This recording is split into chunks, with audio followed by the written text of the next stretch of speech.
आप भी चाहते हैं राणा प्रताप ऑफिशियल के सारे ऑडियो वीडियो आप तक पहुंचे, तो हमारे चैनल को सब्सक्राइब करें और बेल आइकन जरूर दबाएं। धन्यवाद। विकास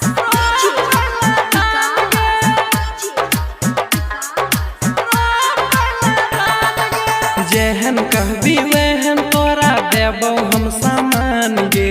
हमरा खेत में यहाँ छोड़िया पहले धान गे। जेहन कहबी वहन तोरा देबो हम सामान गे। हमरा खेत में यहाँ छोड़िया पहले धान गे। विकास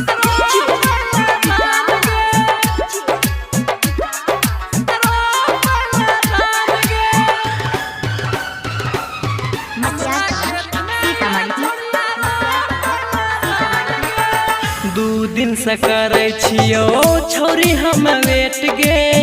बस इतना बता देते कितना ले भी रेट गे। 2 दिन से करे छियो छोरी हम वेट गे। बस इतना बता देतू कितना ले भी रेट गे। छौरी करल छै जो मन में नहीं रखो। छौरी करल छै जो मन में नहीं रखो। रोटी सब्जी चोखा तोरा खिलेबो हम पान गे। हमरा खेत में है छौरी पहले धान गे। जेहन कहबी वहन तोरा देबो हम सामान गे। हमरा खेत में है छौरी पहले धान गे। विकास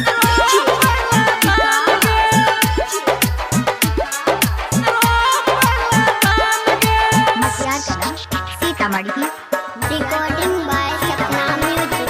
करल छिका दौले सुना जब से भादा। आके हमरा खेत में बिया तो लगा द। करल छिका दौले सुना जब से भादा। आके हमरा खेत में बिया तो लगा द। करतो कोई नहीं तांग आई है मुन सांग। करतो कोई नहीं तांग आई है मुन सांग। राइटर जीतू जी के बतिया लेने छौरी मान गे। हमरा खेत में यहाँ रोपनी करे छौरी धान गे।